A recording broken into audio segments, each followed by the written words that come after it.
You guys just won't give up those CD players, will you? We help a couple of you guys iPod your car, like we do every week. And we've also got a guy who wants to know, like, what's really even the point of all of this car technology?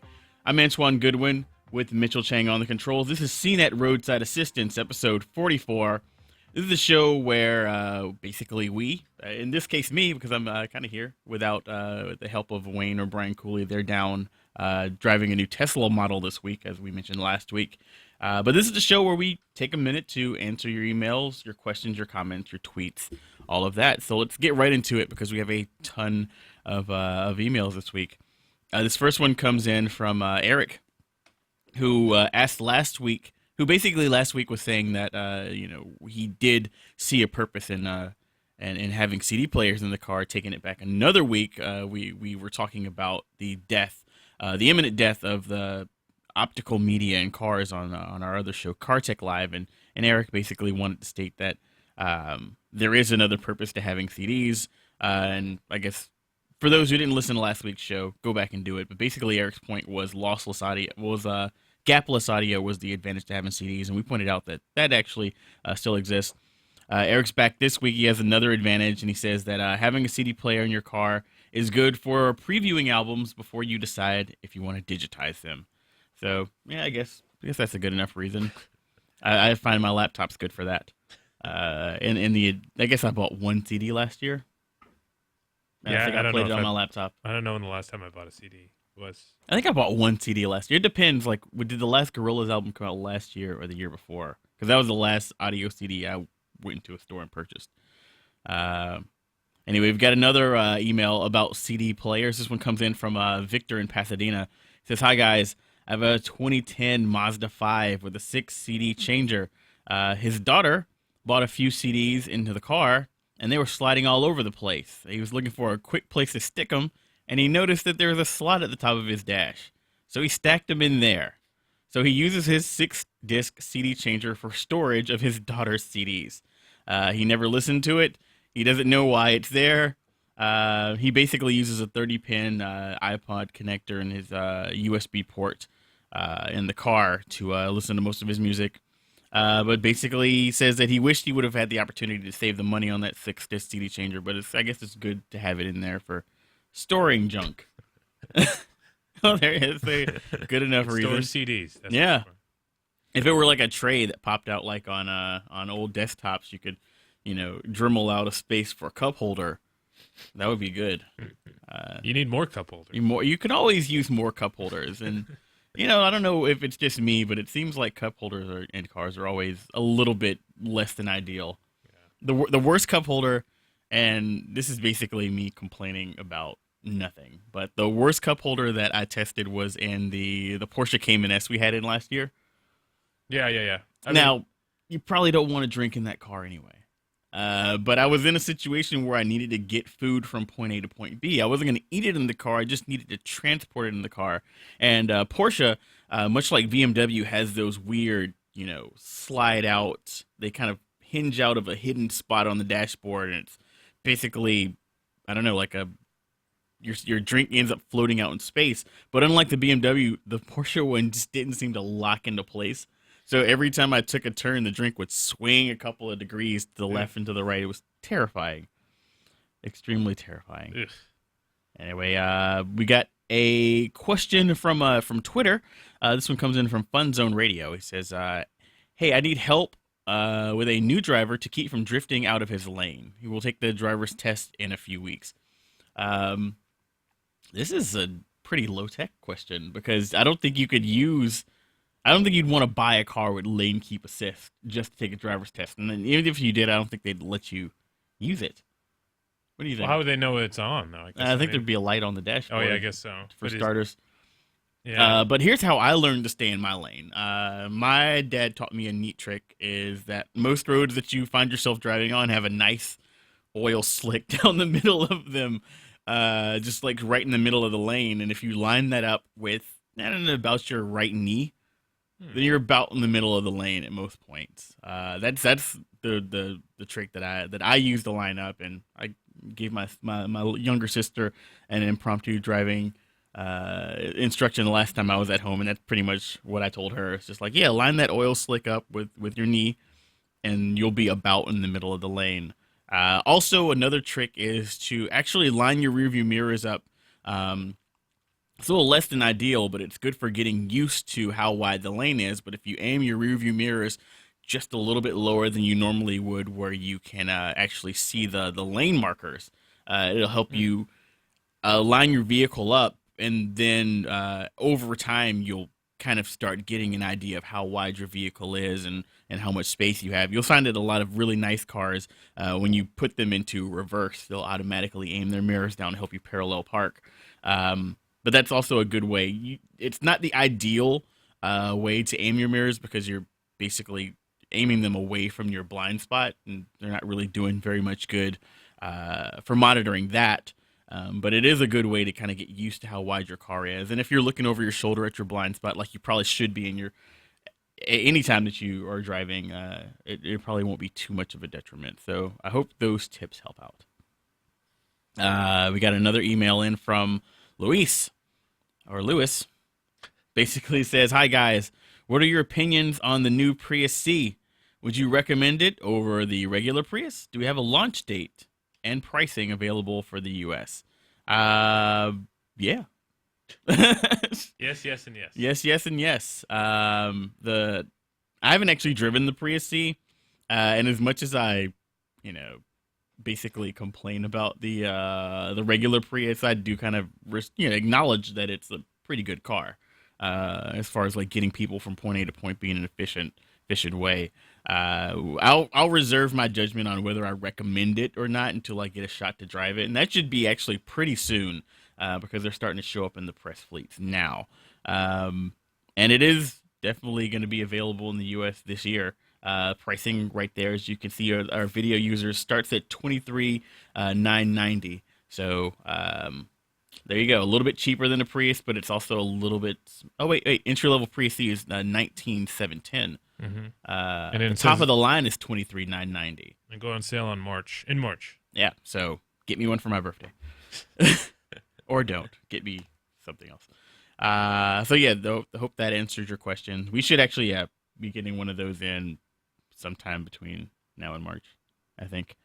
The next email comes in from Cass in Benton, Illinois. Says, "Do you guys know or think Apple would ever consider making an aftermarket car stereo? I, for one, would wait in line and pay the first generation Apple tax to have one installed. One that would integrate the iPhone or iPad with touchscreen controls. I'm losing faith in the aftermarket companies ever producing high-quality car stereos that integrates well with an iPhone.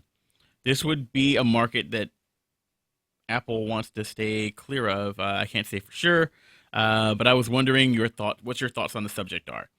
And I don't think Apple's going to do it, much for the same reason they don't make, what was that, the iPod Hi-Fi? You remember they at one point they had a boombox that they sold. Oh, that's right, yeah. It was called the iPod Hi-Fi.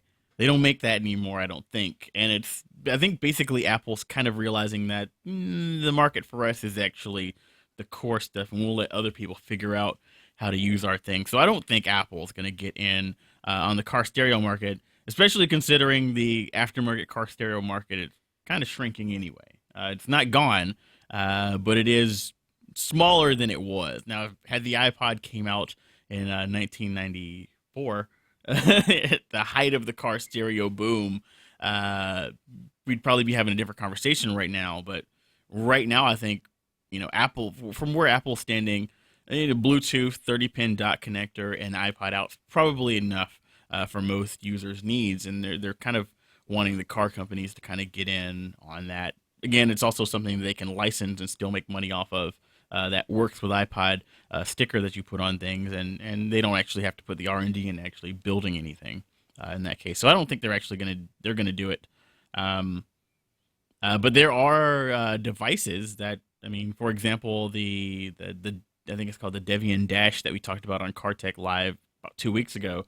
Basically lets you stick your iPod into the dashboard and it becomes your screen. So there are solutions to that, and as we'll talk about in a little bit, I think a couple emails down, we're going to start talking about the iPad and the dashboard also more. So we'll come back to that. But this next email comes in from Bowden in Houston, Texas. He says, "Hi, Antoine. My wife travels a lot for work and is in and out of various rental cars quite often. She used to rely on Hertz never lost navigation system in the rentals, but now I've installed MotionX on her iPhone 4S and want her to use that instead.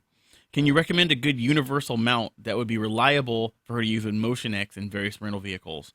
I would like to get her a universal mount that is durable and small for easy travel." Well, since you're specifically pointing out that you want to use your iPod for navigation, I would probably steer you in the direction of a universal mount that also has a built-in GPS antenna of its own.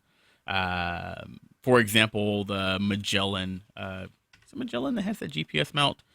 Or Tomtom. Basically, both have GPS mounts that have built-in. The Magellan Premium Car Kit for iPhone or the Tomtom Car Kit for iPhone both have built-in GPS receivers that are more accurate than the one that's built into your iPhone. Let's see if I can find a photo of it here. This is not really what. No, that's not the one. Okay. It's called the Magellan Premium Car Kit for iPhone, or you can just do Tomtom. Just if you want to illustrate what they look like. Tomtom, does it just have a name or just Tomtom Car Kit for iPhone? Okay. Probably should have put that link in the show notes. But basically, you get the universal mount of the suction cup, which you can put on either a dashboard with a puck or on the windshield, which is probably going to be what your wife ends up using. But then you get the advantage of a louder speaker for turn-by-turn directions and Bluetooth hands-free calling. You also get, that's the Tomtom mount right there. You get the louder speaker for Bluetooth hands-free calling. You get a superior GPS antenna, so when you're doing things like navigating in cities and around skyscrapers, you get more accurate positioning. More accurate positioning means more accurate turn-by-turn directions, which means much less frustration. And don't let the branding fool you on either of those cases. They will work just fine with the MotionX GPS application. So that would be my suggestion. The Tomtom kit also is super thin, as you kind of saw in that picture. It's basically just clips onto the back of the iPhone, and it has a very very low profile mount. It's their I forget what they call it, but it's a very low profile mount. It should fit in her luggage or in her purse pretty easily. Here's a Magellan one. Yeah, there's the Magellan one. It's a little bit bigger than the Tomtom kit. But I think both of those are really good. I've actually tested both of them. You can find reviews for those over on cars.cnet.com. We got another email that comes in from Stefan. He basically wants to know what's the best possible aftermarket head unit for a 1990 to 2002 Acura RL. He uses an iPhone 4S and an iPad 2 actually, and he would prefer to have the largest screen available plus nav and OBD mounting if at all possible. What can he expect to spend on such a unit? I think we actually answered this question last week. Who was asking about this last week? When I basically recommended the AVIC Z130 BT, which is actually going to be out in about a month or two, or the Alpine INE Z928 HD. Both of those are going to have really good integration with your Apple devices, your iPod, your iPad for streaming your music and whatnot. This is the yes, Pioneer, yes. That's the Pioneer one. The Alpine, again, has that gigantic 8-inch screen, so it's even bigger than the Pioneer, which I think is 7 and some change. So if you're looking for the biggest screen possible in an in-dash unit, those are probably going to be the ones that you want to look at. Again, look at the show notes for last week's show for that. And I think you're going to expect to pay about $1,200 for an in-dash stereo with navigation at this point, with a big screen and iPod integration. Your other solution, since you've got an iPad 2 lying around, just use your iPad 2. You can get a kit from ProClip, for example, for about $50 to $70 that'll let you mount your iPad on your dashboard, and then all you need is a $100 stereo that lets you put steering wheel controls in, and you can actually just use your iPad for navigation turn-by-turn directions with an app. You have to purchase an app to run that. And then also you have a big 10-inch screen, which is 2 inches bigger than the biggest unit that I can recommend. It's also cheaper to go that way, but it's more complicated as far as installing and setting things up and getting things working the way you want them to work. The other thing that you asked about is the OBD2 integration, and you're not going to get that with a car stereo or with your iPad without purchasing an additional sort of OBD reader. None of the major car stereos that I've tested or am aware of actually come with the OBD built into them, so you're going to have to get either a Wi-Fi or Bluetooth OBD connection. And then you'll be pairing that either to your, most likely to your iPad or your iPod in that case, and running an application that'll allow you to monitor whatever parameters you're looking for, whether it's fuel economy or check engine light or whatever you're looking for there. So how much extra is that reader usually? they run anywhere between about $60-$70 to about $120. It depends on which one that you're looking at. PLX makes one, and they're the ones that are popping up off the top of my head. And I think their PLX Wi-Fi is, their Bluetooth modules $99. Their Wi-Fi modules about $150. And then there are also other brands that are available. But we can, I guess, kind of dig into that probably on another show. Mm-hmm. We got another email, actually a tweet, which I thought was actually really interesting. This one comes in from sprof68, and I hope I pronounced that properly. And basically, he's saying that his Bose audio system in his 2001 Audi A4 distorts when it's cold, and then the sound improves the longer that it's on. And he wants to know if it's an amp issue and if it's a cheap fix. And I basically asked him, I guess a little bit later, as a follow-up tweet, what he was talking about as far as distortion. And he basically says below 45 degrees Fahrenheit, it basically sounds kind of like a poor FM signal. It's the same from all sources, and there's no rattling that he can hear. And so this could still be any of a number of culprits. Some people say that amps perform better when they're warmed up, but at the same time, when they get too hot, then they start distorting also. So amps are pretty sensitive depending on the kind of amp, and I didn't do the research as far as what kind of amp Bose uses in their system, but amps are pretty sensitive to temperature, so it could be the amp.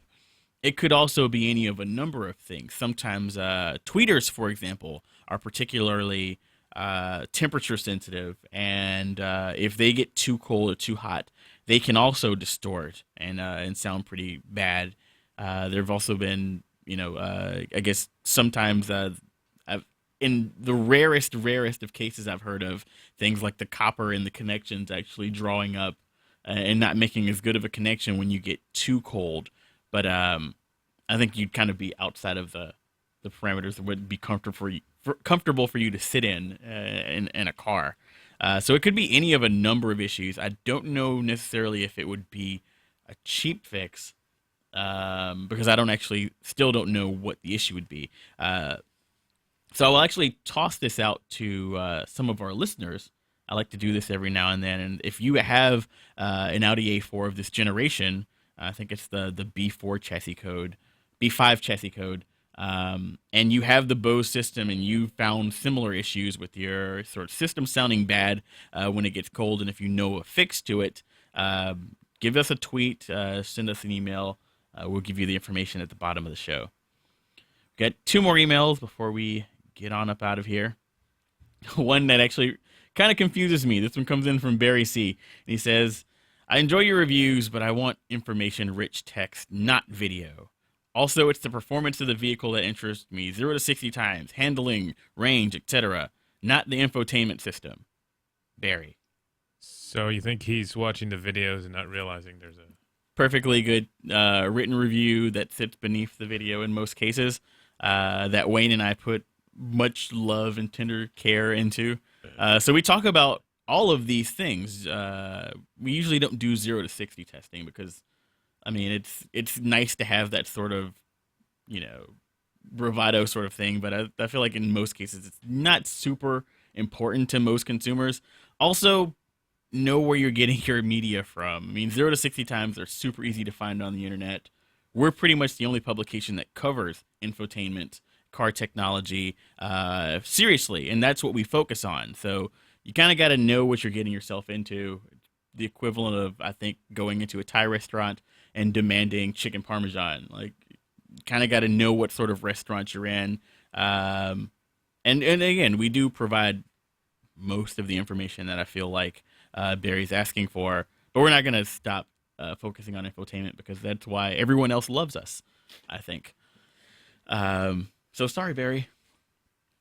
And we got one more email. This comes in from Hung in Virginia. He basically says, I have a 2005 Subaru Legacy GT that has nothing more than an in-dash CD changer for entertainment tech. A few years ago, I got a Parrot MKI 9200 hands-free Bluetooth system and installed it in my car, and I've loved every moment of it. Since then, and since my radio stopped getting reception, I get all my in-car entertainment navigation and more from my smartphone via Bluetooth.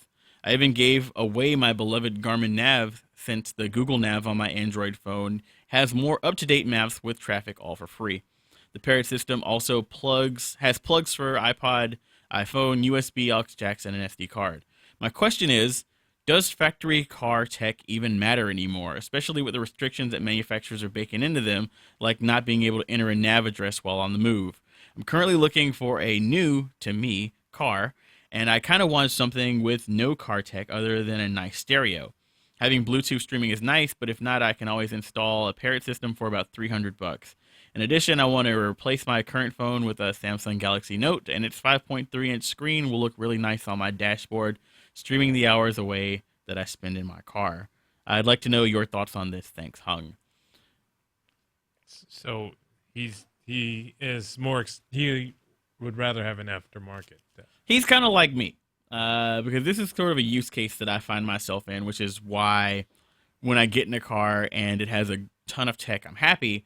But then I get in a car and it has Bluetooth audio streaming, I'm usually just as happy. Because I think there are different kinds of users, and I think this is the reason that in-car technology is still going to be important, and it's because there are different use cases. There are different kinds of users.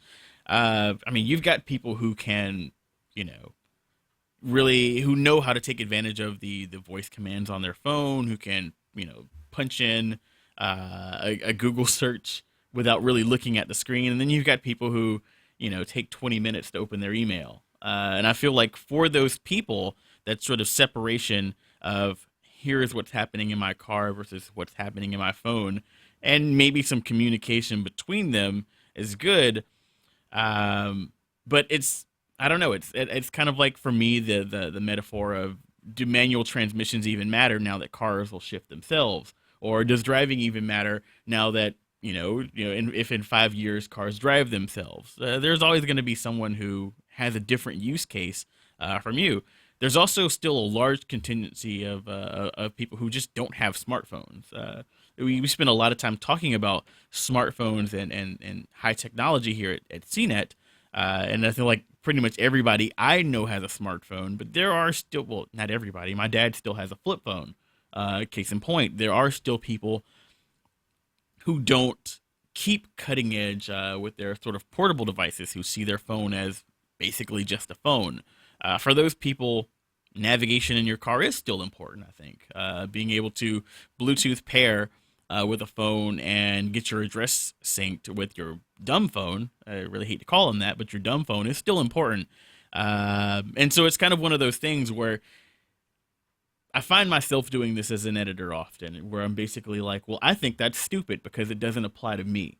But as an editor, we kind of have to look at things objectively and think, well, for someone, is this useful for someone?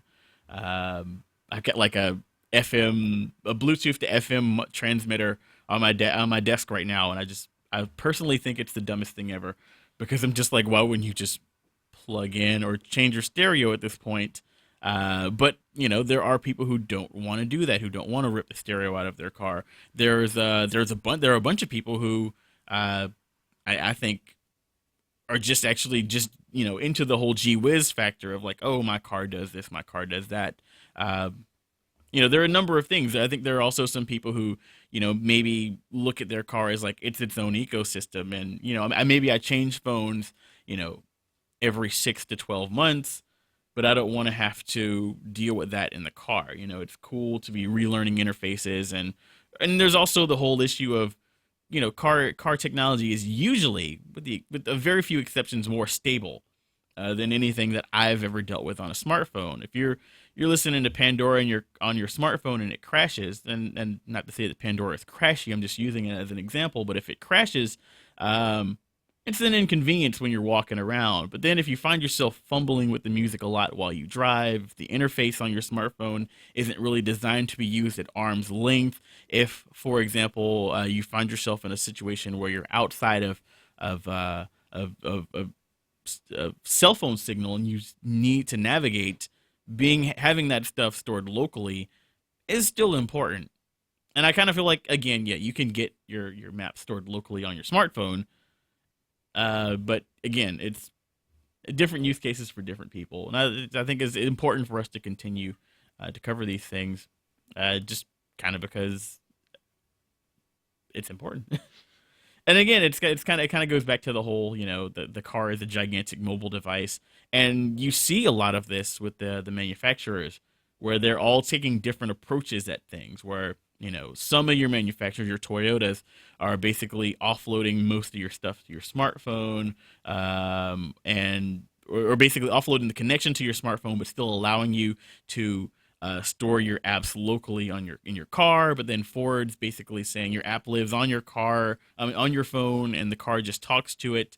We're seeing all sorts of crazy things happening as far as connected cars, as far as smartphones in cars, and as far as the OEMs basically finding some sort of a way to make using technology in your car safe. The simple solution is duct tape your iPad to your dashboard, or duct tape your smartphone to your dashboard. But then you get the temptation there of, well, maybe I'll tweet this, or maybe I'll see what's going on Facebook. And I think that, at least having a safer way to do those things, or sort of, even, block those things is kind of important. But I don't know. I feel like I'm kind of rambling at this point. No. I understand what you're saying. I mean,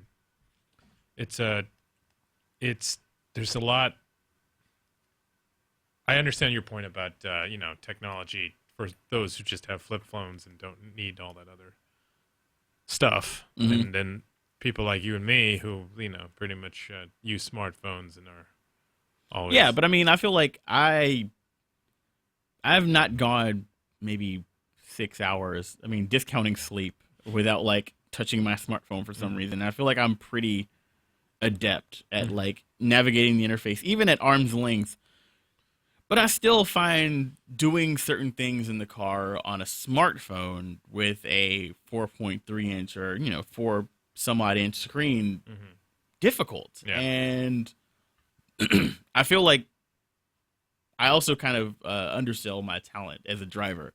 So, I feel like, oh, well, if I, am feeling, nervous about going into, for example, I really hate to keep using Spotify as an example because I feel like I picked on them last week on the show. But if I go into Spotify and I'm trying to like find a song, and, they've got windows that pop up and parts of the interface that slide up, and that's all pretty intuitive when you're walking around with the device in your hand. But then when you're driving and you're at arm's length and your car's on the your cell phone's on the end of a windshield mount, and every time you hit a bump, it jiggles around a little bit, and it's just like you factor all of that up, and you realize that something as simple as picking a song has turned into 2 minutes of not looking at the highway, and it's terrifying for me. It's scary for me, but I feel like it's terrifying for, for example, 16-year-old me on the road trying to do the same thing. If I had a smartphone at the age of 16, I would be a dead man right now, because I had a hard enough time looking at the road, and not running into everything in the city of Augusta, Georgia, with little more than a CD player. If there were a smartphone on my windshield and the temptation to do all the stuff that that comes with having a smartphone, I don't know. I feel like I may have double the number of cars that I actually have. It's quite possible. It's quite possible. Yes. Anyway, but I think that's an interesting discussion. Maybe we'll talk about this again next week when Wayne and Brian are back, because I'm pretty sure they have some interesting thoughts on this. I'm also pretty sure that they'll agree with me, though. But for now, let's say that we're out of emails and call it a day, Mitch. Sounds like a plan. Andy. All right. So if you have any questions or comments that you want to send in, you can email them to cartech@cnet.com. You can find all of this week's questions and previous week's shows. I alluded to a couple of older episodes over at cartech.cnet.com. You can also give us a call and leave us a voicemail at 866-401-CNET. That's 866-401-2638. And as always, you can follow us all on Twitter. I'm Antgoo, ANTGOO, and as you can see from today's show, sometimes I pull user questions from there. Brian Cooley and Wayne, who aren't here this week, are Brian Cooley, that's one word, and Wayne is WAY4NE. That's Wayne's Twitter handle. And then, of course, you can get all of your CarTech news on Twitter at CNET CarTech, also one word. And we'll see you next week.